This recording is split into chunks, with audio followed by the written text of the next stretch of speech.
Good afternoon, everyone. I'm Dr. Shannon Colville, and I am from the University of Queensland Business School. I'm the Trust Ethics and Governance Alliance Coordinator, and I'm very delighted to be moderating this timely webinar today on integrity in sports. So I'd like to extend a warm welcome to you from around the globe. But first and foremost, I'd like to acknowledge the traditional owners and their custodianship of the lands on which we meet today. On behalf of the University of Queensland, I pay our respects to our ancestors and their descendants who continue cultural and spiritual connections to country. We acknowledge their valuable contributions to the Australian and global society. So thanks again for joining us this afternoon. This webinar is proudly hosted by the UQ's Trust Ethics and Governance Alliance, which is a community of researchers, educators, and professionals who have a passion for building trustworthy organizations and creating ethical change and developing robust governance in organizations. So a little bit more background on our researchers.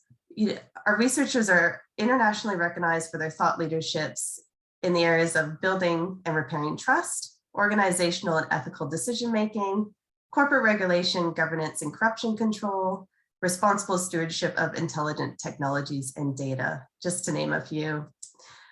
Our researchers have worked with hundreds of businesses from large corporations and government to nonprofit and small to medium-sized enterprises, both within Australia and globally.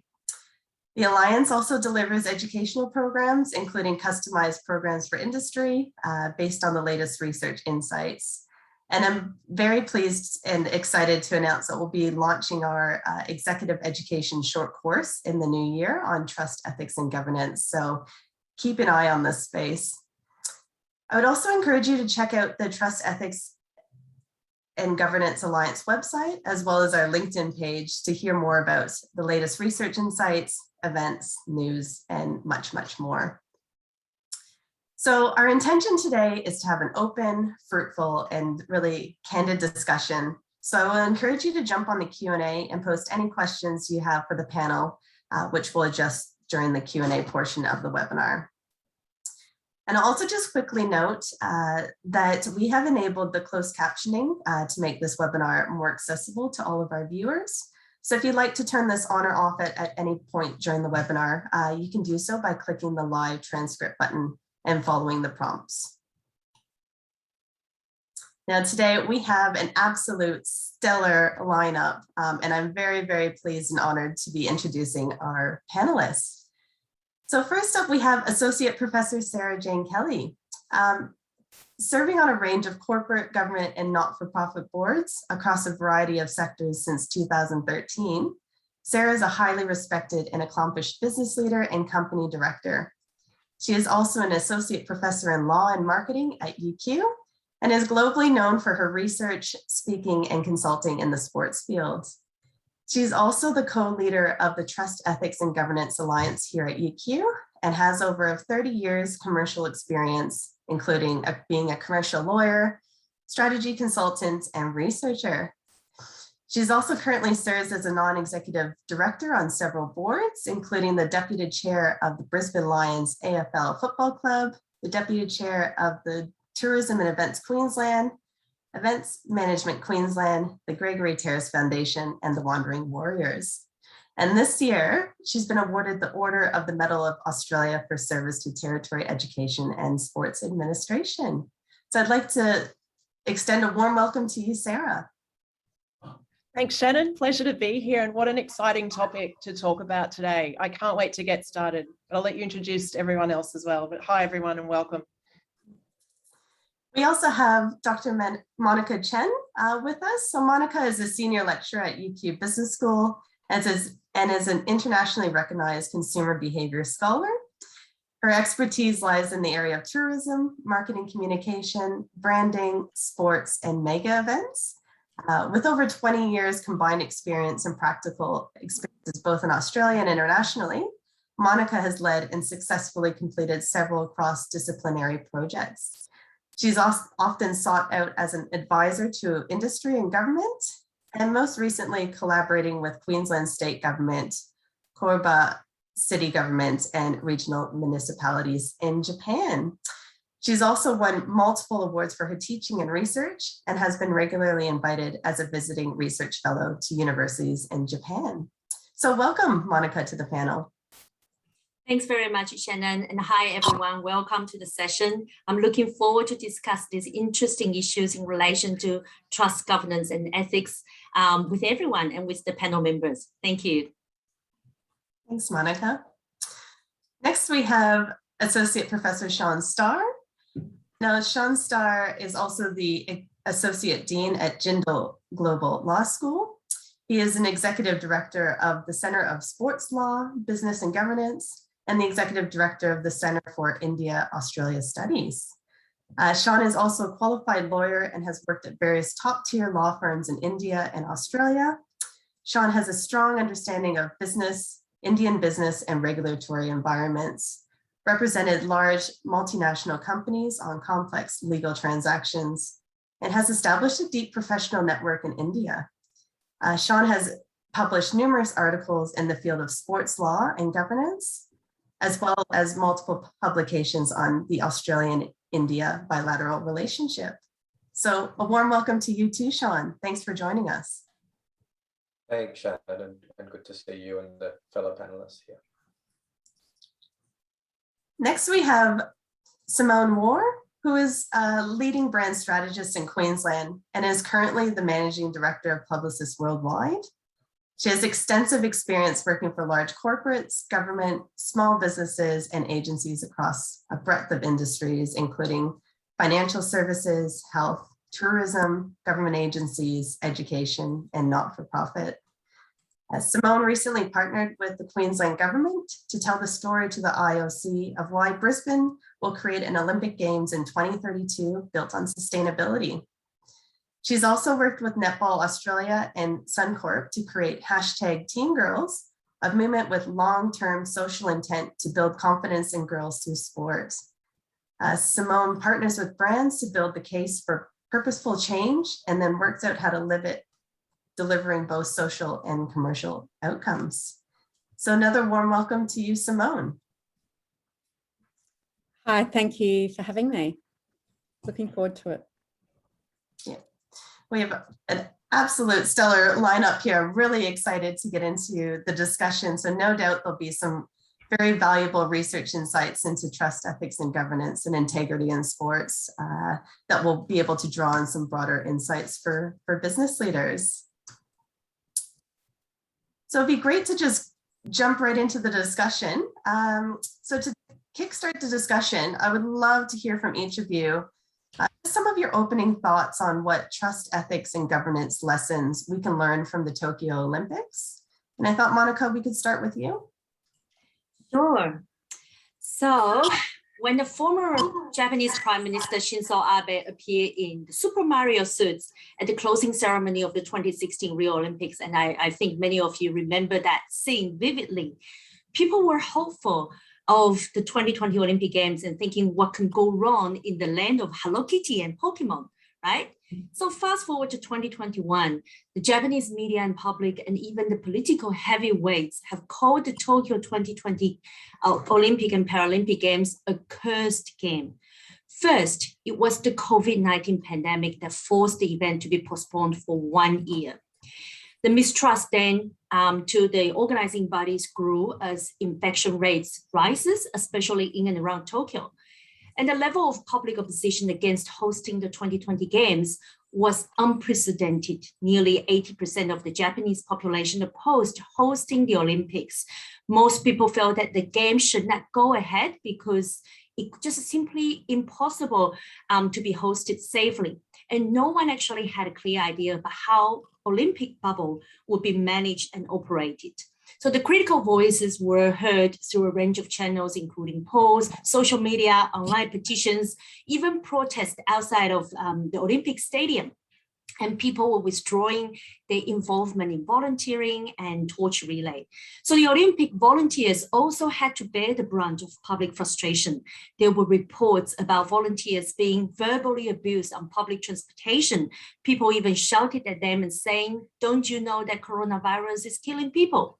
So even the medical community was bewildered and fuming when the Tokyo Games organizers requested about 700 medical staff to volunteer, not paid, volunteer at the events as if there was no pandemic, not mentioning Japanese citizens' anger toward it, as the capacity and resources of local hospitals were already being stretched. So the organization then became vulnerable to any criticism as the pressure mounted, not just domestically, but also internationally.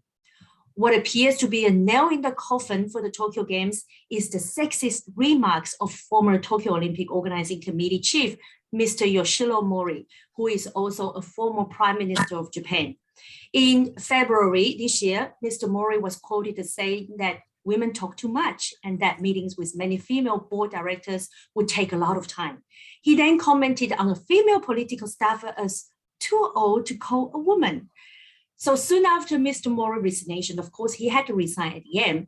Several people involved in the Olympic ceremonies, including the composer, the creative directors, the artistic directors, were forced to resign over inappropriate comments with respect to bullying people with disabilities, body shaming, and making jokes about the Holocaust. And just days before the opening ceremony, a female volunteer was sexually assaulted at the Olympic Stadium, and an athlete from Uganda escaped his scheduled COVID test and the Olympic camp, saying that he didn't want to return to his country. So overall, traditionally, this sort of blunders in Japan tend to be swept under the carpet, but this time around, somehow, they just came to light one after the other and were under public scrutiny. I think partly because of people's frustration towards the slow and ambiguous handling of the COVID pandemic by the governments, and partly because of the perceived poor governance and the lack of trust towards the Olympic organizers. And I would love to hear the thoughts from my other panel members. Thanks, Monica, for that. That was very, very detailed and a fabulous opener for this panel. It gave some really great context with the Tokyo Olympics. So I might hand it over to Shaun to hear your insights on what trust ethics and governance lessons we can learn from the Tokyo Olympics. Thanks, Shannon. And I couldn't agree more with Monica's introduction. In fact, I think it sets a fantastic framework for today's discussion. I will note, however, that from a trust perspective, an ethics perspective, and a governance perspective, I don't think it's all doom and gloom. There were so many fantastic stories about the spirit of sport and good sportsmanship that will be played back for years. And from a governance perspective, the fact that the Olympics happened at all was quite frankly phenomenal. And it reflects on the involvement and cooperation of so many stakeholders around the world that the event actually happened and happened the way it did despite a global pandemic.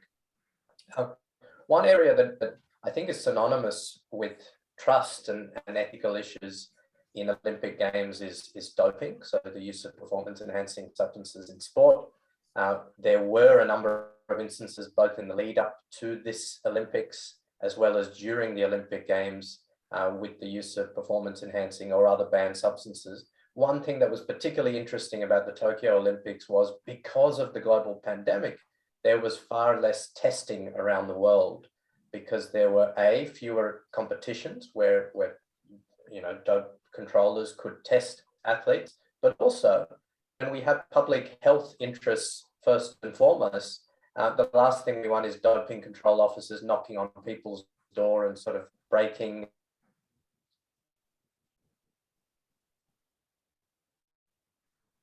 I think we might have lost you, Shaun. Yeah, he's back. I'm back. Yeah, you cut out for a while there, Shaun. Sorry, everyone. So my only point there is due to the pandemic, there was some huge challenges from a governance perspective in doping and potential integrity issues that could have crept in as a result of that. Yeah, those are some fantastic insights, Shaun. I might pass it over to Simone for some opening comments. Yeah, if I think around lessons learned from the Tokyo Games, I think first of all, making sure that the local host country, and, relating back to a lot of Monica's examples in the beginning, is really the local host country is leading with the humanitarian and the social spirit that the Games that the Olympics is set up for. So the values like sexism and bullying and racism, so they don't occur, first of all, within the local organising committee and then with all of the structures underneath that. I think that's really paramount. I think the other thing that I recognised was athlete wellbeing is number one. So I think in the Tokyo Games, there were issues of, radiation levels and water quality and heat. Tokyo temperatures hit something like 34 degrees with 70% humidity, and really top performing athletes really struggled with it. I think there was a tennis match with, Medvedev, and it got to the point where he said to the umpire, look, I can finish this match, but I can die. So if I die, are you going to be responsible? It's like he couldn't breathe, he felt darkness in his eyes. So it actually starts making us rethink scheduling to enable more recovery time, fewer matches in the midday sun. And I honestly think that the way sport is run in the future and that scheduling will change, like that will be carefully thought out. And that was a big discussion when we were talking to the IOC around Brisbane, and it was putting, athlete wellbeing first. So there's just a couple of my insights. Yeah, those are fantastic, Simone. Thank you for sharing. And we might hand it over to Sarah. Oh, it's been so interesting so far. I don't know if I can add a lot to that general overview, but I guess my take in relation to trust, ethics and governance issues, I'd probably group into some key points that hopefully we can drill down to today. The first one being echoing Simone's point, very much around athlete rights, athlete protection and welfare. I think was very much showcased during these games, because of the pandemic, unusual conditions, because of the Tokyo conditions being held in summer as well. So I think that one is one we can discuss more, Shannon, later, but a range of issues there, legally, ethically, and going back to the IOC and the Tokyo brands as well, which leads me to the next category of trust, ethics, governance issues, and that would be around, obviously, the rise of purpose-led brands. And I think we can take away a lot from these games in relation to the brand of Olympics and Olympism. I think we can talk more about that today, but that was very much under the spotlight in both positive and adverse lights. And we've already heard that from a few of the panelists today. And I must say, in having that discussion, we really absolutely have to acknowledge Tokyo and the IOC for managing to stage such a successful Olympics despite the conditions that they were dealing with, and just extraordinary. And I would say also the Paralympics we've just watched as well, and the Paralympics organisations globally and nationally, unbelievable. So, absolutely want to acknowledge that as well. And I think that leads to the next category of trust, ethics, governance issues out of these games, which I think business and broader society, we can all learn from. And it's really a sort of a new norm of governance that we're seeing emerging, certainly from some of the national sporting federations and the IOC, acknowledging that perhaps they weren't fit for purpose prior to about 2014, I think, that the current president was appointed, Thomas Mark, and actually a new vision in governance and engagement as well among younger generations, and appreciation for a sort of a loosening around the regulations for athletes especially, and around their freedom of expression and freedom of speech, which we can talk about today.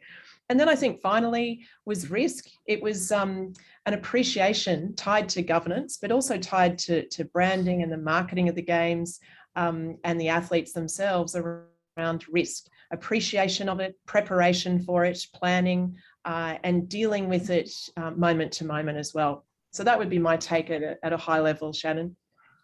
Yeah, that's fantastic, Sarah. And I think you've nailed it right on the head. We do need to acknowledge that just the fact that the Olympic Games were were able to go ahead is a huge accomplishment in itself. On that back end that you guys have also discussed, there were some, ethical, legal, and integrity issues with the Tokyo Olympics. So my next question is, well, should it have been canceled then? And would that have been possible? So I might hand that over to you, Shaun. Thanks, Shannon. And I apologize in advance if I drop in and out. So if I do, I might sort of handball it to Sarah. But it's a really tough question. The should they have happened, because now we're looking at things in hindsight, aren't we? And we know they did happen, and we know that a lot of the risk was able to be mitigated through, a lot of planning, a lot of, change. They had to implement so many changes compared to traditional Olympic games and major events. But also because the should question depends on from whose perspective, because Monica's already alluded to the fact that some 80+% of people in Japan, the public opinion was against the games going ahead in the host country and in the host city. So from that perspective, and given the context of a global pandemic that had real, life and death implications and impacts in the host country, perhaps, those arguing from that perspective would say, no, they should not have. However, there are other perspectives and other stakeholders, and the IOC, the Japanese government and the international community had to balance these interests. And I think that's a really difficult challenge. There were athletes around the world that kept pushing the agenda that we've been training for 5 years, and we want these Olympics to go ahead. As long as they're safe, we will compete. And there were, of course, the commercial partners, the broadcasters, the IOC, whose property the Olympic Games is, who wanted these games to go ahead. So again, we've got the benefit of hindsight now. They have gone ahead and they were able to go ahead quite successfully and remarkably so. I think one of the real tricky issues here is, if the Japanese government, for example, wanted to cancel the games, could they have done that? And what would the implications have been? And if you look at the sort of the host city agreement, it makes it so difficult for a host city or a national government to cancel an Olympic Games. It's such a major event. In many respects, that agreement is quite heavily favored towards the IOC, International Olympic Committee, whereby if a government wants to cancel the event, there's a huge potential financial fallout there, and there could be a significant economic consequences in the way of billions of dollars in actions against the government for any financial losses from broadcasters, from commercial partners, you name it. So could they have cancelled it? The answer probably is, contractually it's possible, but economically and financially and even politically, it could have been a significant loss for the host city and the Japanese government. So again, I think we've got the benefit of hindsight there, and congratulate all the stakeholders, IOC, and particularly, as Sarah just said, the host city and the host country for doing a remarkable job in the circumstances. Yeah. And just a quick addition to that, Shaun, it's a really interesting complex web of contracts really that you'd have to analyze around that. So it became a very interesting issue in sports law, actually, the infrastructure as well, the stadiums, the flow and effects to events in Japan, for instance, the delay caused. But, I suppose as well, it's just interesting to see the power that sponsors and the commercial side to sport has in these circumstances, where there could be a force majeure invoked or a termination invoked. And in this case, I think it was NBC had the rights to the games. So they could apply a lot of pressure to the IOC. It's worth a lot of money. Their main income, in fact, every 4 years to the IOC. So the IOC, in fact, was under pressure for these games to go ahead due to the broadcasting rights that was so valuable. And that trickles down, of course, to all the sporting federations and hopefully the athletes themselves. So it was a critical business decision in many ways as well. And going back to the athletes' welfare issue, My understanding is that the organizing committee IOC require all the athletes to sign a waiver over health risk ahead of the games. So I wonder from both of your perspectives, Shaun and Sarah, is that legitimate to ask the athletes to say, I take my own responsibility for participating and competing in these events, and if I die, that's my own responsibility. So I wonder if that's a legitimate request. Shaun, do you want to go, or would you like me to answer that one? I'll have a quick go, and then please supplement my answer. But I mean, waivers aren't uncommon, I suppose, in sport, are they? Particularly for dangerous sports and risky sports. Depending on what jurisdiction, what country you're looking at, it's not really possible to waive negligence or gross negligence. So if there was a plan and it was implemented poorly or negligently, there could still potentially be a course of action there. You could certainly argue that in court. I don't know if you'd agree with that, Sarah, but yeah, no, yeah, absolutely. That's the law. That's exactly right. So they had to just take all reasonable steps to limit the risk, which in fact they did do, as we know, and they did actually really well, because I think at the end, I think it was something like 600,000 COVID tests were administered in the athletic village, and they only had 0.02% positive, which is 500 positive returned cases of COVID. So in fact, I think you'd say they took the reasonable steps. But I think what the point raises, it's really interesting, is that, maybe there's a need for a world athletic sort of union or association that many of the sports in fact have, but there's not one that speaks for athletes in world sport. And I think this is an example of how the athlete protection and welfare needs to be front and foremost, forefront of discussions coming out of the Tokyo Olympics. But Shannon, sorry, we've hijacked your moderation here. Not at all. This is supposed to be fluid, open, friendly discussion. So happy for you guys to just chat amongst each other. But I would love to hear Simone's view on, the rights that you're surrendering as an athlete, with the mandated vaccine. I know we've talked about the IOC waivers, the testing. It would just be a great discussion to hear from your point of view.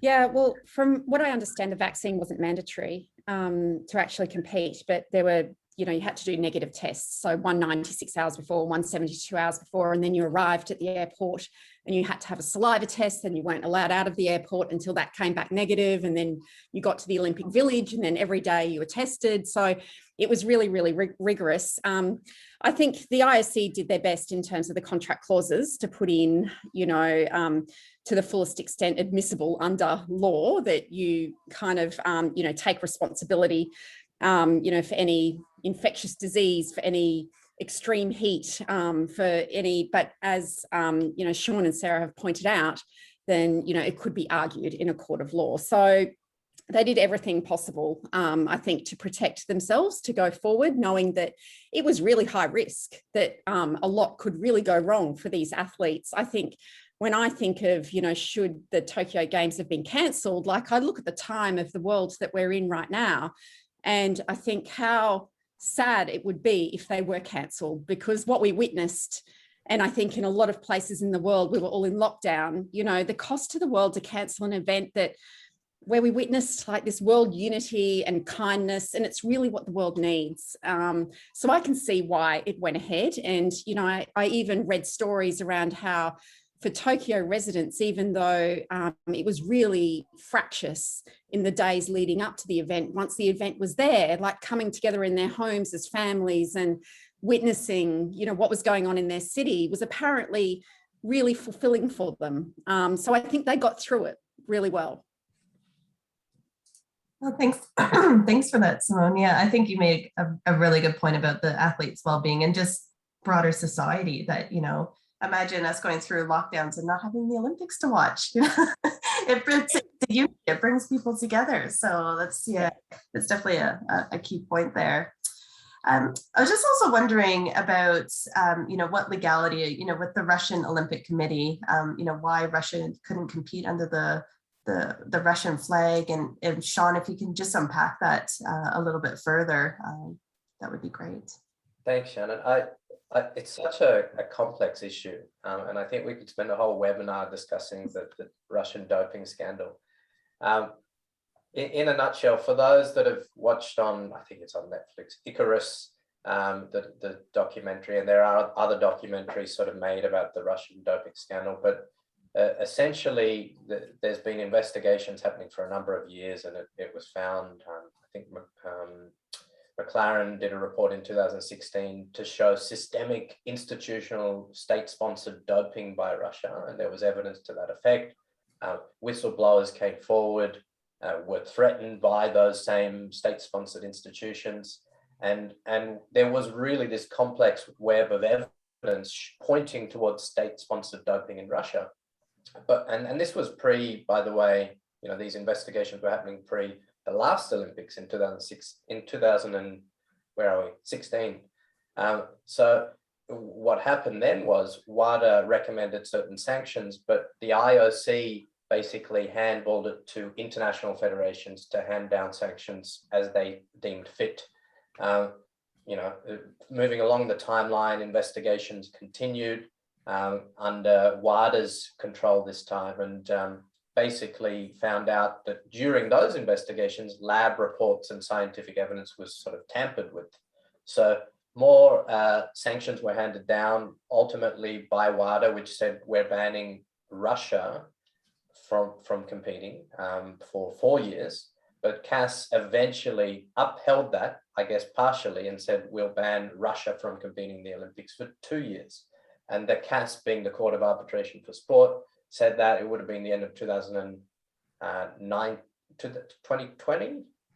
It was certainly, it was, yeah, end of 2020, December 2020, and which meant that in this Olympics, they could not, the Russian athletes could compete, but not under the Russian flag.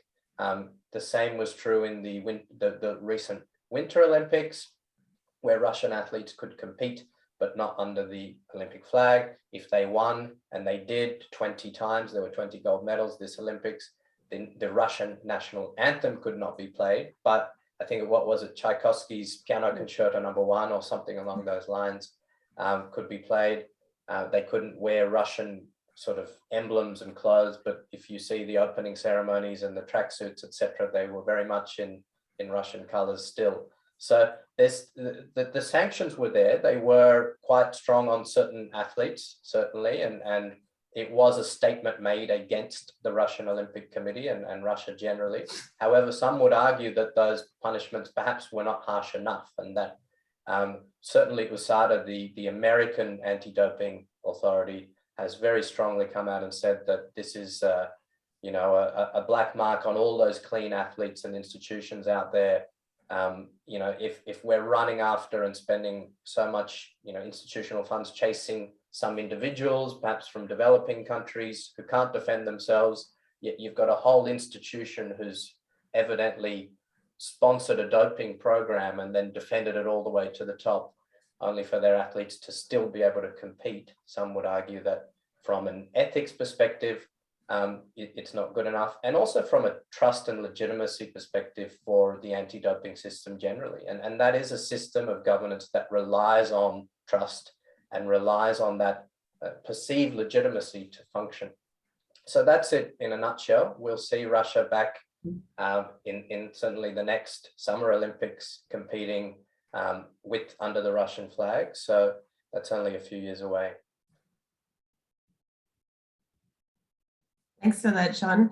I see Sarah's nodding her head. I'm sure you have some other insights into that, the doping scandal and yeah, just the ethics, that it wasn't good enough. Love to hear your thoughts on that as well, Sarah. Oh, look, I think Shaun's covered a lot of that, Shannon. I think, and there's so many topics we want to cover today, of course, but I guess what it speaks to as well is a broader theme associated with the Tokyo Olympics around, I think, the showcasing of the tensions that we've increasingly seen in world sport among balancing, I suppose, inclusion, safety for athletes, and fairness. So with fairness and inclusion have been very much, I would say, a part of the Olympism brand, or the brand values behind the Olympics. But I think safety is something that is quite a new value that is sneaking in there and absolutely showcased in Tokyo. And we've already talked about some of those athlete welfare issues, the fairness issue, which speaks to the Rosada case and the decision to include Russian athletes who were not part of the ambit of that particular case, and obviously not under their flag. So that kind of is an example of balancing that need.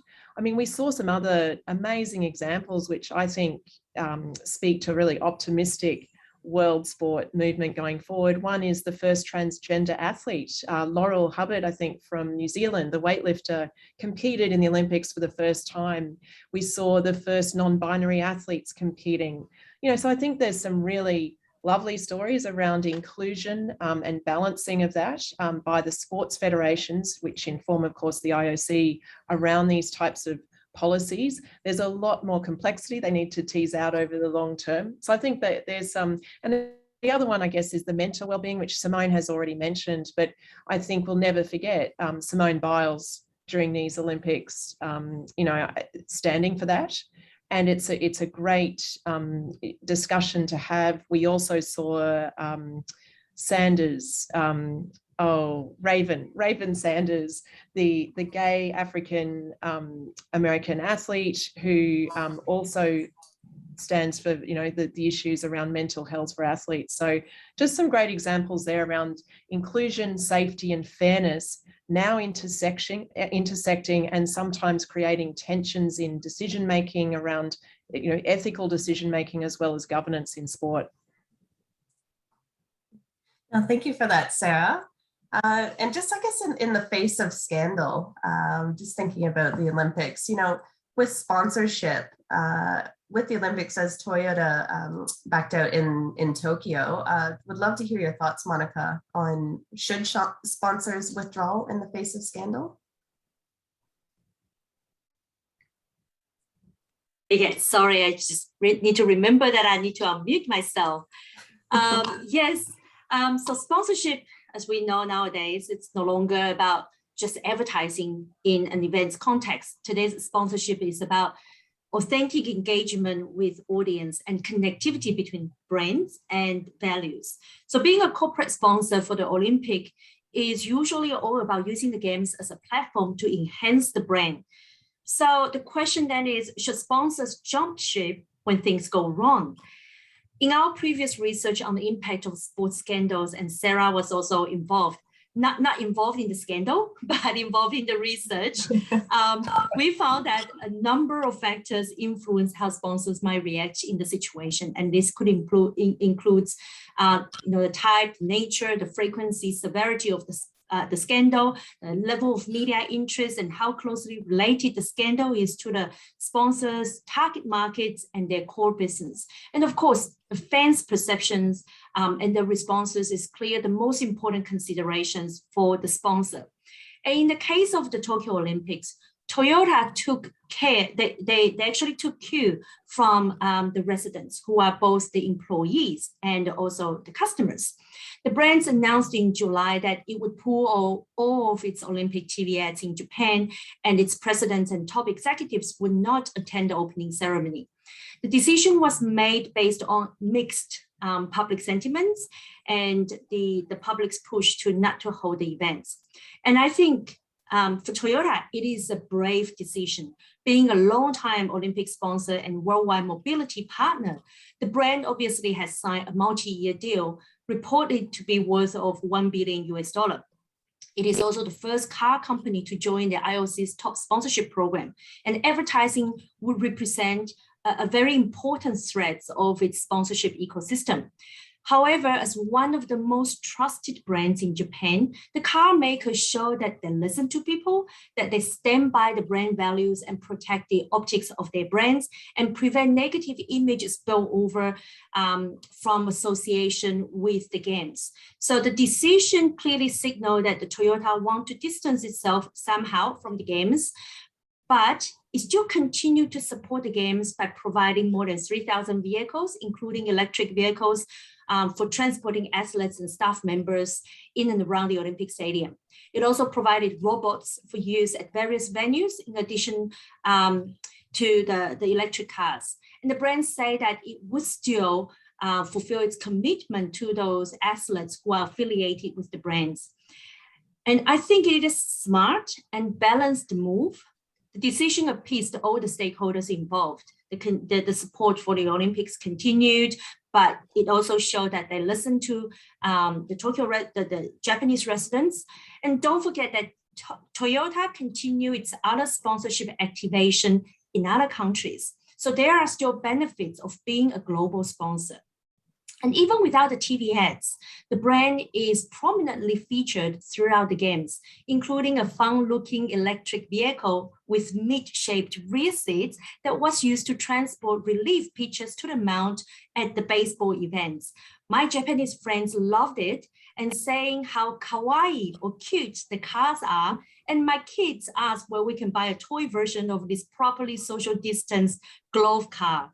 And so the long-term implication, I think, would have a vast impact on the brand and would outweigh any of the short-term benefits if we go ahead with all this advertising as originally planned. Well, did it set off a chain effect for other sponsors? I think for the global sponsors like Coca-Cola or other brands, the impact was probably less. But for Japanese brands, because they are in the epicenter, they probably feel the intense contrast and the public sentiments more than the other global brands. So more Japanese companies follow Toyota's footstep after they made the announcements. And this includes some of the big brand names like Nippon Telecom, Fujitsu, Asahi, Meiji, to name a few. Some of the companies, the executives are also they decided not to attend the opening ceremony because they say they were concerned, what if people see them visiting the Olympic Stadium? Other companies like food company Ajinomoto also decided not to run Olympic-related commercials, but most of the sponsors actually say that they will take decisions day by day in order to revise their advertising policy, and they will consider the coronavirus conditions and use that as a basis for their decision. So Sarah probably wants to have some comments. No. Well, I was actually thinking Simone, because this is Simone's specialty, leading publicists. They're amazing in this space. So Simone, yeah. I actually don't think I have too much to add. I agree with Monica. Like, they did exactly the right thing that they needed to do. They needed to show solidarity with the Tokyo people in Tokyo, and they needed to listen to that. But they still got the benefit of being a sponsor in every other part of the world. And so, yeah, they made the right decision, and I would have made that on behalf of the Toyota brand myself. Oh, that's great, Simone. And that kind of leads me into the next question about the Olympics as a brand overall. Is the Olympics still a powerful brand, or is it kind of needing repair post-Tokyo? What are your thoughts, Simone? It's it's one of the most powerful brands in the world, and it still is. I don't think it needs repair. I think it needs management, which they're doing. So, research around the world associate the Olympics with like global, inspirational, diversity, peace. Like, how many brands have that? And then it's got one of the most recognizable symbols as well. It's more than, a visual representation. It's just a philosophy that it places sport right at the heart of humankind. And I think in sport, we're all equal. And, as long as they live that going forward, I think what we'll see in Paris, in LA, and then in Brisbane, we will see those values actually become much more to the fore as well. And that will be managed very, very carefully and well, because we have to have a successful next 3 Olympics for the next 100 years to continue. I think when we worked on the Brisbane Olympic 2032 bid, a big part of the story was, we're going to deliver you a games that is cost neutral, because that's been the very controversial thing as to why host cities haven't actually put their foot forward over the last decade. Climate positive is going to be really important. Safe, which Sarah, spoke to, socially educative, and just an enthralling experience for the whole world. And so make the experience for the athletes the best that it can be, and then we can be the stage for that. So I hold a lot of, positivity and hope for the future of the Olympic brand. It's being well managed. That's fabulous, Simone. Thank you for those insights. Just having a look at the time here for the webinar, and I was just hoping that we could potentially leave some time for the Q&A session. So in order to do that, I was hoping we could have each one of you just provide some lessons for Brisbane for 2032, looking forward in terms of, that brand management, trust, ethics, governance. So maybe we'll start with you, Sarah. If you could just give some concluding remarks on, what are the lessons for us in Brisbane in 2032? Oh goodness, I guess we've already heard today so many out of the Olympics and the Paralympics in Tokyo. I guess the first one is, I think on the positive side, Tokyo showcased the Olympics movement's mandate to really engage better the next generations of consumers, whether they're athletes, whether they're spectators of the sports, by including extreme sports, for instance. I think the extreme sports, it's a bit of a pilot, were a great success. So we're going to see those sports grow over the next decade and definitely into 2032. Very exciting when you see, and some of them we won gold in. So well done. So I think that's one lesson, engaging youth a lot better. Related to that and the COVID pandemic, of course, is the rise in virtual engagement of spectators, athletes, volunteers, everyone. So I think positioning 2032 in Brisbane City and the Australian region as very tech savvy, virtually aware of how to move from face-to-face to online seamlessly. And that goes across all aspects of the delivery, from ticketing and safety apps and all the rest. So I think that, and media, of course. I think too, we've got an aging population, as Japan does as well. And so I think it's figuring out creatively how to harness that incredible resource we will have leading into 2032. So a third of our population will be in this category. So it's a huge resource. So let's harness that through really exciting programs designed to keep this segment active, and through volunteerism, I would say. So, and I think finally the new norm, as Simone has spoken to, around sustainability, low cost, efficiency, no duplication, multi-purpose, ongoing use as well. Well, thank you for that, Sarah. I might jump over to Monica for some insights. Sure. And I think Sarah mentioned already that using the games as a soft power to create global visibility, that's important and will be important for Brisbane. We could exercise the soft power exerted by sports to present Brisbane's image and identity to the world. Some of the lessons that we learned from the Tokyo Games is, of course, a wake-up call for everyone to recognize and address some of the latent social issues. And this can be gender, disability issues, diversity, and as Sarah mentioned, inclusion. So that would be a wake-up call, I guess, for all the host cities after Tokyo Games. And to acknowledge and adapt quickly to the fast-changing environments, whether it's the social environments, social setting, or the nature environments. I remember that the IOC was very adamant that the games would go ahead no matter what happened, and repeatedly downplay safety and health concerns. But the Tokyo Organizing Committee, just days before the Olympic Games start, say that the game can still be cancelled if continued the coronavirus case continue to rise, to endanger the whole community. Then we will still consider cancelling the games, and that actually shows leadership. That actually shows that they emphasize with the community, with the residents, and also a commitment to deliver a safe and healthy game. And so I think, to acknowledge the changes and adapt to the changes quickly, that will be a key lesson. Thank you for that, Monica. We might head over to Simone for some. Some lessons learned. I think local community support is going to be paramount. Like 11 years is a long time. And I think we saw it like in Tokyo 5 years before, that's when the sentiment started shifting.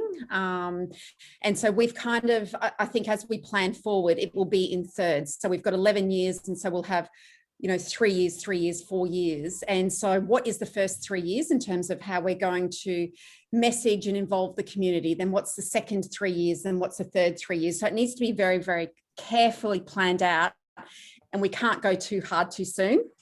Basically, I think from a sustainability perspective, we've got a really solid plan. 80% of the venues are already built and we just actually need to refresh some of them. 20% are new, but they're actually really needed for the community because of the growth that we're about to experience. We are experiencing and we will experience in the next 11 years.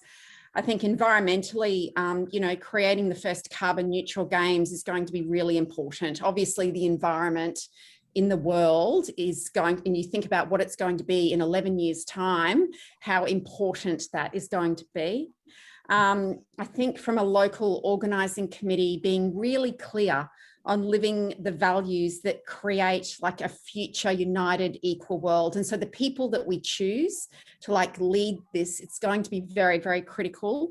And then once again, just put the athletes first, create an environment, perfect athlete conditions. So they're my lessons.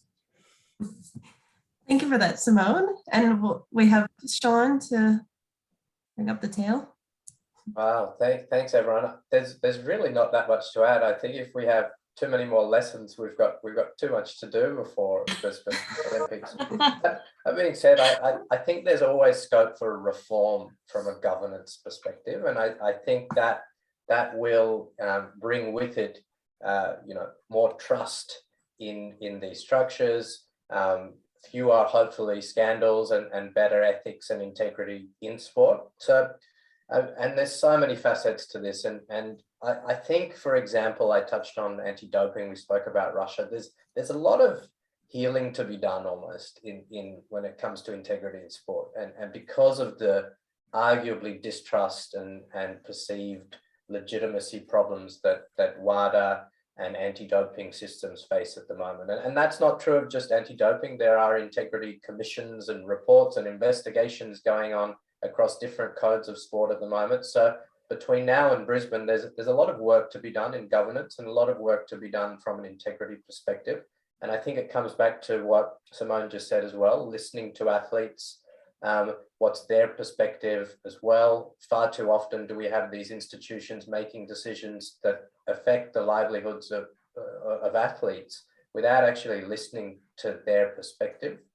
And we see this through research that's going on now. Sarah and I are working on, for example, in terms of listening to athletes and from different parts of the world. Sometimes a policy that is made by developed countries, sitting in Europe or America, that might impact people in parts of Asia or the developing world might not be a perfect fit within their cultural context. So we've got a lot of learning to do from a governance and policy perspective in sport.